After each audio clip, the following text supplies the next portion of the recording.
అస్మద్గురుభ్యో నమ. పెద్దలకు నమస్కారములు, పిల్లలకు శుభాశీస్సులు. ప్రజ్ఞాపదం కార్యక్రమానికి శుభస్వాగతం. ఈ రోజున కష్టే ఫలి అనేటువంటి అంశం గురించి మాట్లాడుకున్నాం. మనకి అర్థం సుస్పష్టం, ఇది అందరం విన్నటువంటి మాటే. కష్టే ఫలి అంటే కష్టమందే ఫలితం ఉంది, కష్టపడ్డవాడికి ఫలితం చెప్పి అర్థం అన్నమాట. అయితే ఇక్కడ విషయం ఏంటంటే, కొంతమంది ఏమంటారు, నేను బాగా కష్టపడుతున్నా అంటే సరదాగా చెప్పే మాట ఇది, నేను దొంగతనం చేస్తా, అది కష్టమే కదా, నాకు ఫలితం దక్కింది మరి అంటే అది దాని అపమార్గం అంటాం. అంటే చెడు మార్గంలో చేసేటువంటి కష్టానికి వచ్చే ఫలితం కాదు అది. ఎందుకనంటే దొంగ అనే ముద్ర పడుతుంది, నలుగురిలో అపహాస్యం అవుతుంది. అలా కాకుండా సన్మార్గంలో మనం ఏది ఆశిస్తున్నామో దాని గురించి కష్టపడాలని చెప్తున్నాం. అయితే దీనికి ఎలా ఉంటుందంటే, ఇది ఉష్ట్ర కంటక భక్షణ న్యాయం ఉంది. అంటే ఉష్ట్రం అంటే వంటే, కంటకం అంటే ముళ్ళు, భక్షణం అంటే తినటం. ఇదొక న్యాయం. అంటే వంటె అనేది దానికి ముళ్ళ ఆహారం చాలా ఇష్టం అంట. ఉష్ట్ర కంటక భక్షణ న్యాయం అంటే దాన్ని మరి ముళ్ళు గుచ్చుకోవాలి తింటుంటే అంటే ముళ్ళు గుచ్చుకుంటాయి, కానీ అది ఓర్పుగా నేర్పుగా తింటుంది. అది ముళ్ళు గుచ్చుకోకుండా తింటుంది. ఒకవేళ గుచ్చుకున్నప్పటికీ రక్తం కారుతున్నా లెక్క చేయకుండా తన పని తను కానిస్తుంది, అవి తిని దృఢపడుతుంది. అట్లాగే విద్యార్థి కానీ ఎవరైనా సరే ఒక ఫలితం ఆశిస్తున్నప్పుడు అందులో ఎదురేటువంటి కష్టాలను ఇష్టంగా భావిస్తే నష్టం లేదని ఇక్కడ తాత్పర్యం. ఎందుకంటే శ్రేయాంసి బహువిఘ్నాని అని అంటాడు. అంటే ఒక మంచి పని చేయడానికి ఎన్నో ఆటంకాలు ఎదురుతుంటాయి. అలా ఆటంకాలు ఎలా ఉంటాయంటే, ప్రకృతి సృష్టించేవి కావచ్చు, అంటే తుఫాన్లు, గాలి తుఫాన్లు ఇలాంటివి కావచ్చు, లేకపోతే సొంతంగా కల్పించుకునేవి కూడా కొన్ని ఉంటాయి మనకి. అంటే ఇప్పుడు మనం చదువుదామని కూర్చుంటాం, కరెంటు పోతుంది. లేదా చదువుదామని కూర్చుంటాం, బంధువులు మిత్రులే వచ్చి మాట్లాడుతుంటారు. ఇవన్నీ కొద్ది ఆటంకాలే మనకి. వాటిని మనం దాటుకొని పోవాలంటే ఓర్పు, నేర్పు, సమయస్ఫూర్తి, ప్రజ్ఞ ఇవన్నీ ఉండాలి. ఉంటే వాటిని దాటుకుంటూ మనం ముందుకెడుతున్నమాట. ఇది ముఖ్యంగా విద్యార్థి కూడా లక్షణం ఇది. అందుకని క్షణశః కణశశ్చైవ విద్యాం అర్థంచి చింతయేత్ అంటాడు. అంటే క్షణం ఖర్చు పెట్టి విద్యను సంపాదించాలి, పైసా కూడబెట్టి ధనం సంపాదించి దానికి అర్థం. సరే, ధనం అనేది మనకి స్థిరంగా ఉండేది కాదు కనుక విద్య గురించి మనం ఆలోచిస్తాం ఇక్కడ, విద్యను చెప్పేది కనుక. కాబట్టి ప్రతి క్షణం ఖర్చు పెట్టి దేనికోసం ఖర్చు పెట్టాలి, మనం విద్య గురించి ఖర్చు పెట్టాలి అని అర్థం అన్నమాట. అయితే దీనికి శ్రద్ధ బాగా అవసరం. ఎందుకని శ్రద్ధావాన్ లభతే జ్ఞానం అని గీతాచార్యుడి బోధ ఉంది. ఎందుకంటే కృష్ణం వందే జగద్గురు అనే మాట వచ్చిందంటే అసలు ప్రపంచంలో కృష్ణుడు లాంటి గురువు లేడు, అర్జునుడు లాంటి శిష్యుడు లేడు.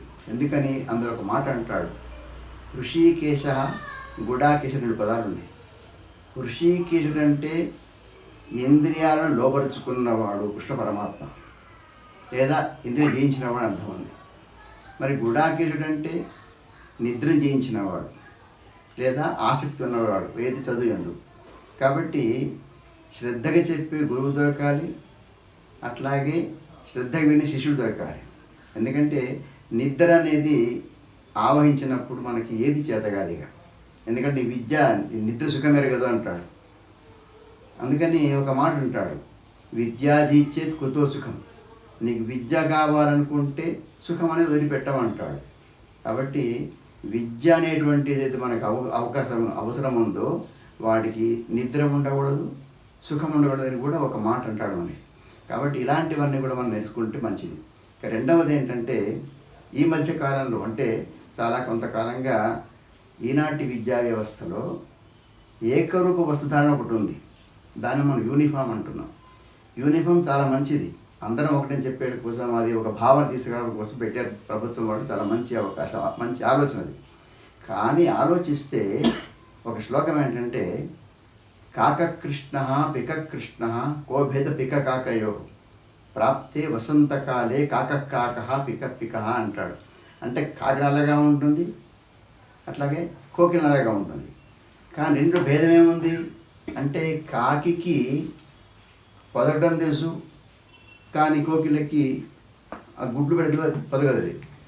తన గుడ్లు తీసుకెళ్ళి కాకి గుడ్లో పెడుతుంది.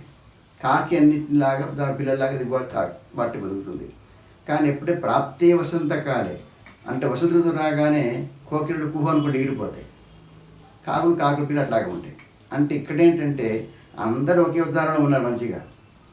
దీంట్లో ఎవరు చదివేవాళ్ళు ఎవరు చదవని వాళ్ళు ఎప్పుడు తెలుస్తుంది మనకి? ఇది ప్రాప్తే పరీక్షా సమయం ఆసనమైనప్పుడు ఎవరు తెలివి కలవాళ్ళు ఎవరు చదవగలరు అనేటువంటిది విషయం తెలుస్తున్నమాట. కాబట్టి మన పిల్లల్ని మనం అలా సమాయత్తం చేయాలంటే, అంటే కోకిల్లాగా మధురం కూర్చేటువంటి విధిగా చేయాలంటే శ్రద్ధ అవసరం మనకి. అయితే ప్రధానికి కూడా మనం నేను ముందు చేస్తానని కొంతమంది అంటారు, నేను చదువుతా బాగా అని వాళ్ళు ఉంటారు. కానీ మనం మొదలుపెట్టిన దాన్ని వదిలిపెట్టకూడదు. దానికి అందుకే సుభాషిత అంటాడు, ఆరంభింపరు నీచ మానవులు విఘ్నాయాస సంత్రస్తులై ఆరంభించి పరిత్యజంతులు విఘ్నాయత్తులై మధ్యములు ధీరుల్ విఘ్న నిహన్యమానులగుచును ధృత్యున్నతోత్సాహులై ప్రారబ్ధార్థములు జగింపరుసుమి ప్రజ్ఞానిధులు కావాలి. మనకి ప్రజ్ఞ కావాలి ఇక్కడ. అంటే కొంతమంది ఏంటంటే ఆరంభింపరు, వాళ్ళు ఏదే నీచులు ఉంటారు. కొంతమంది అంటే పనంటే భయపడే వాళ్ళు ఉంటారు. వాళ్ళు దేన్ని మొదలుపెట్టారు. ఎందుకు మొదలుపెట్టారంటే ఏదైనా ఆటంకం చెప్పి వాళ్ళు వదిలిపెట్టారు, అసలు మొదలుపెట్టారు. కొంతమంది ఏం చేస్తారు, వాళ్ళు మధ్యములు, వాళ్ళు ప్రారంభిస్తారు, ఒక ఆటంకం కలగగానే ఇది నా వల్ల కాదని చెప్పేసి వదిలిపెట్టేస్తారు. కానీ ధీరులు ధైర్యవంతులైన వాళ్ళు మాత్రం అలా ఆరంభించి ఎలాంటి ఆటంకం వచ్చినప్పుడు, అందుకే ముందు చెప్పాం మనం, ఆటంకాలు ఎదురుపడి కూడా దాన్ని మనం ఓర్పుగా తప్పించుకోవాలి.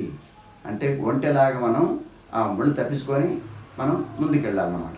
ఎందుకంటే సమాజం కూడా అలా ఉంది, ఏంటంటే మనం 2 అడుగులు ముందుకేస్తే వెనకలాగే చాలామంది ఉంటారు. అలా కాకుండా ఇది నా కోసం నేనే చేయగలనేటువంటి ధీమాతో మనం ముందుకెళ్తే ఆ విజయం మనదవుతుంది.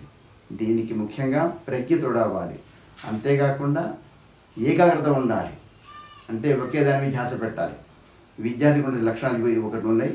సరే, ఇప్పుడు మనం వచ్చే దాంట్లో ఏకాగ్రత గురించి మాట్లాడుకుందాం. ఓం స్వస్తి.